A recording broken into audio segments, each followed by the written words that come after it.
Hello dear chess friend, my name is Andrei Ostrovskiy, I'm international master and chess coach, originally from Ukraine.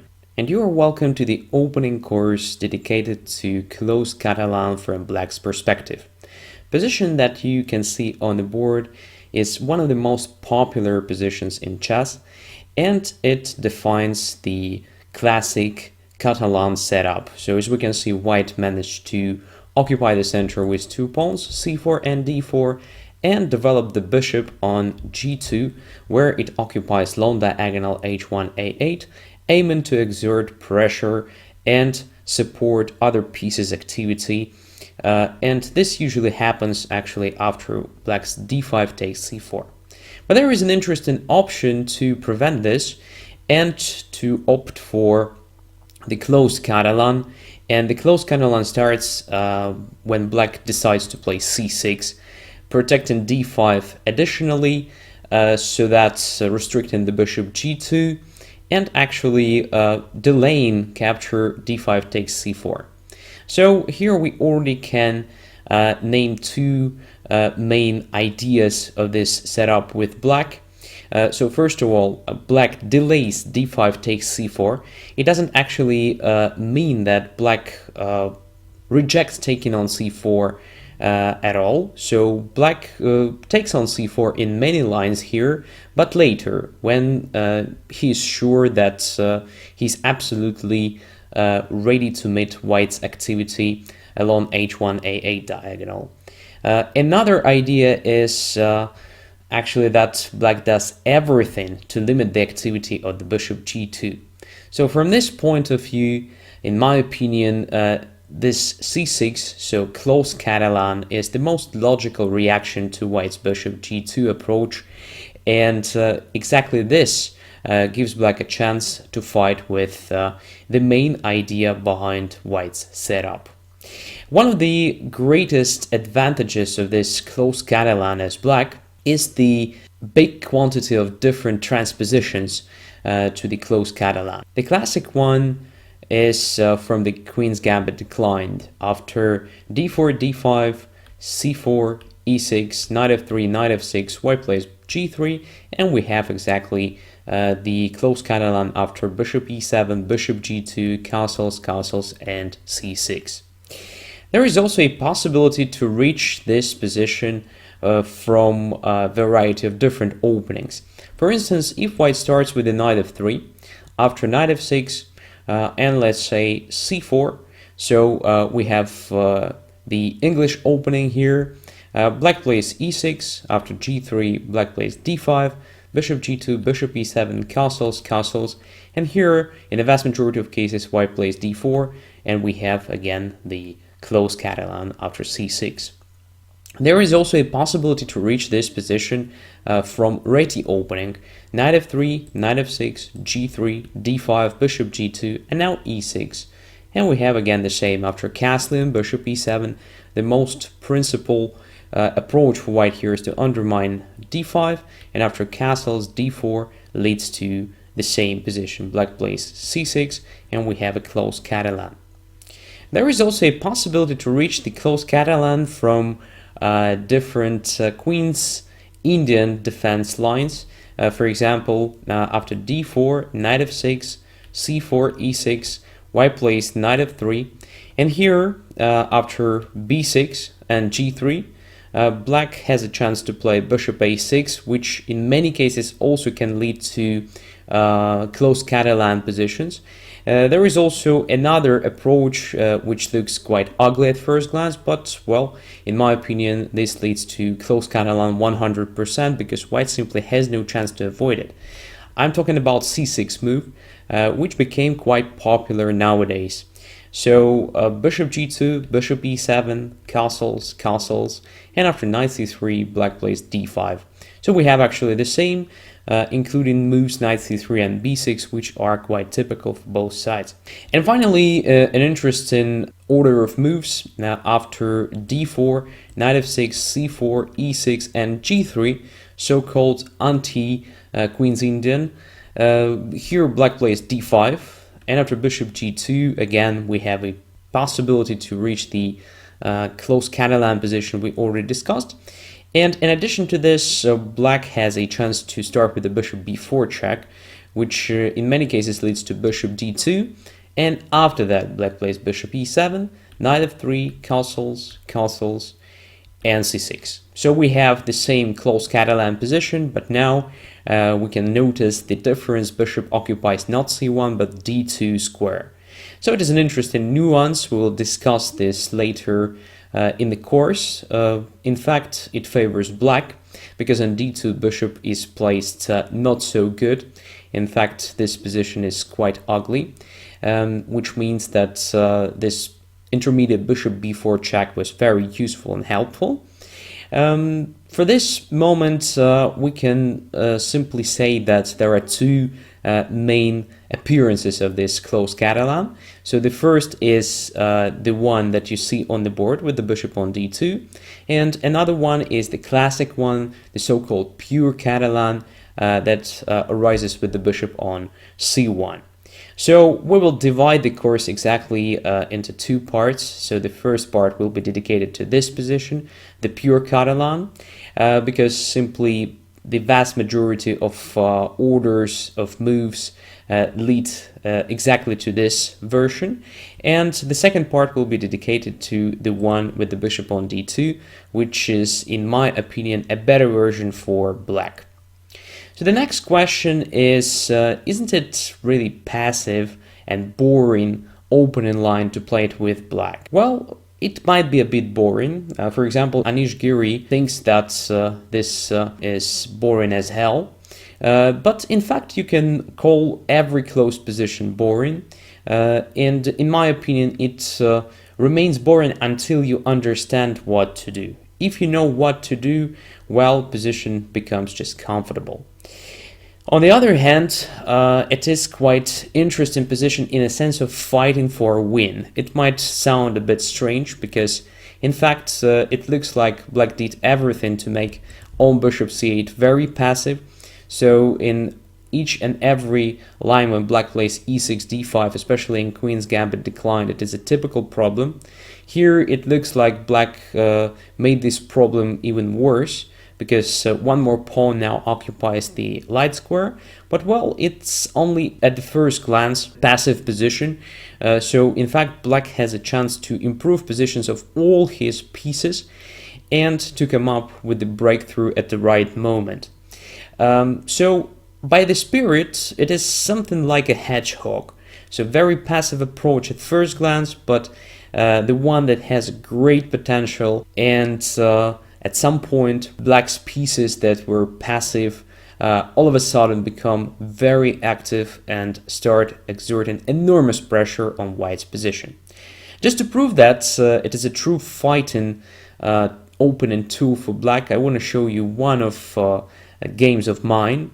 By the way, I have very good stats in this closed Catalan as black. I play this deliberately against grandmasters, international masters, and club players. Doesn't really matter. I do appreciate the spirit of these positions, so I can definitely recommend you to play this. But the only requirement to reach good positions, to show good results, is of course a good knowledge and understanding of the type of positions that arise. So one of these games that I want to show you happened exactly in this version with the bishop on d2. My opponent played queen c2 in this position. A very logical move, very typical one. You will see throughout the course that, well, it is one of the most natural moves in such a situation. With the help of queen c2, white solves two problems. First of all, protects the pawn c4, just in case black takes on c4, and at the same time controls e4 square, because e4 is very important. White wants actually to prepare e2, e4 push, so queen on c2 is very helpful from this point of view. Black plays b6. So I did this move without much thinking and calculation. It is very natural. As we just discussed, one of the greatest problems for black in such a situation is the passive light squared bishop. And b6 move helps to improve this situation, because after b6 the bishop can be placed on b7. modest development of the bishop, at the same time very, very solid one. And another possibility which looks much more active is bishop to a6. And actually it depends on white's order of moves, on white's setup, in fact.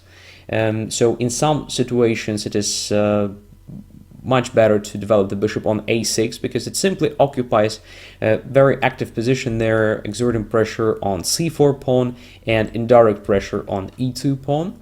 But, well, sometimes position of the bishop on a6 might become vulnerable. So in those cases, it is much better to have the bishop on b7. And we will discuss, of course, both situations, both types of positions, and you will understand when it is good to put the bishop on the active a6 position and when it is better to limit yourself a bit with the a bit more passive bishop b7. But, well, you will realize very soon that position of the bishop on b7 is also very promising. Rook went to d1, also typical development. So queen gave this rook a chance to occupy this d file. So now when the position in the center will be opened, the rook will be ready to exert pressure along the d file. But, well, black is not in a hurry to undermine white's center, to open up a position. In fact, what black wants to do here is to complete a development. So bishop goes to a6. In this situation, it is the best move. As we can see, white already has a concrete problem. c4 is hanging. And if c takes d5, first of all, black has no problems. And second of all, e2 starts hanging. So white's next move is more or less forced. It is a b3 move. There is also knight e5 possibility, but in this particular case, it's not that dangerous. So I played knight to d7, also very natural follow-up. So I just complete development of my minor pieces first, and I'm ready to occupy the c8 square with the rook, which will support the c6, c5. After bishop f4 and rook c8, I'm actually ready to undermine the center with the help of c6, c5 move. And that is another typical idea in Closed Catalan. So black plays c6 to make sure that d5 is protected and even sometimes overprotected to limit the activity of the bishop g2, but it doesn't mean that black will play with the pawn on c6 till the end of the game. So in fact, what black wants to do is to play c6, c5. It is a very natural idea to undermine the center, because if black gave white a chance to occupy the center with two pawns, having only one pawn in the center, then the idea of undermining of the center becomes really the main one and the most natural one, the most logical one. What happens in Closed Catalan, as we can see, black delays the c6, c5 just to make sure that he's absolutely ready to do this, which means the development is complete, just like here. My opponent played knight to d2, and by the way, it is one of the typical mistakes for players that don't have deep knowledge of Catalan as white. So at first glance it looks very natural move, because after knight e2, pawn c4 is additionally protected, and white at first glance is ready to play e2, e4. In fact, knight on d2 occupies ugly position if compared to c3, and actually the queen on c2 all of a sudden becomes really vulnerable. So black plays c5, exactly the move that I did in the game. And, well, maybe it will sound surprising enough, but I managed to win several games, well, achieving this concrete position. So several players, not very experienced ones, but, well, not beginners for sure, actually chose exactly this setup with white and lost their games against me almost the same way. So after c5, it is already quite annoying for white to fight with black's threats. As we can see, black's pieces are placed ideally to create concrete threats in the center.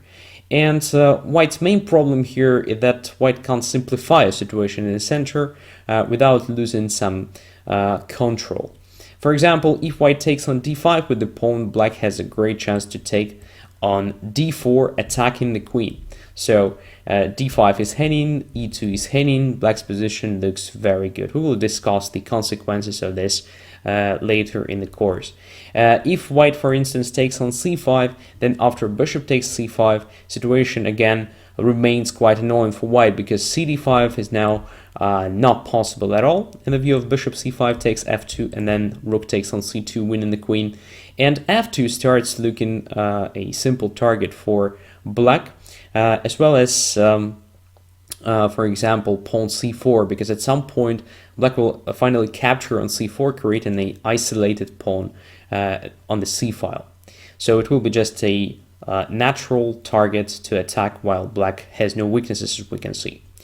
In our game, my opponent decided to play queen to b2, in fact going away from the c file, and it also looks very logical idea after rook c8. The problem with that, it actually gives me some extra tempi. So I just took on d4 here.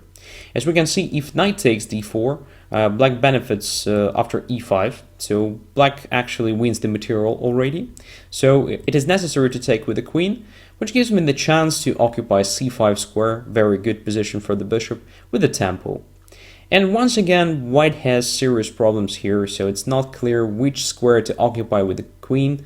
In fact, almost every square will be quite bad, because almost everywhere this queen will be accessible to various black's pieces, and black will just continue developing the natural way. Queen went to b2, which looks like a safe square, but I continued with the queen e7, just underlining the vulnerability of dark squares on the queen side. So now, as we can see, white can't, for instance, continue with the natural rook a to c1, because of just bishop a3, attacking the queen, then taking the rook on c1, again winning the material.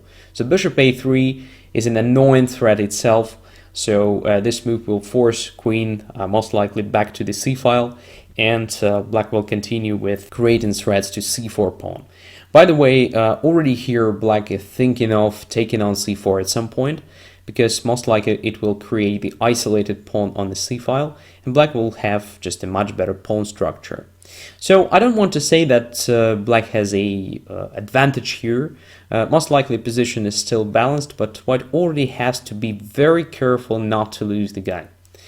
My opponent decided to make a3 move, which also looks very natural, right? So this pawn covers a3 square.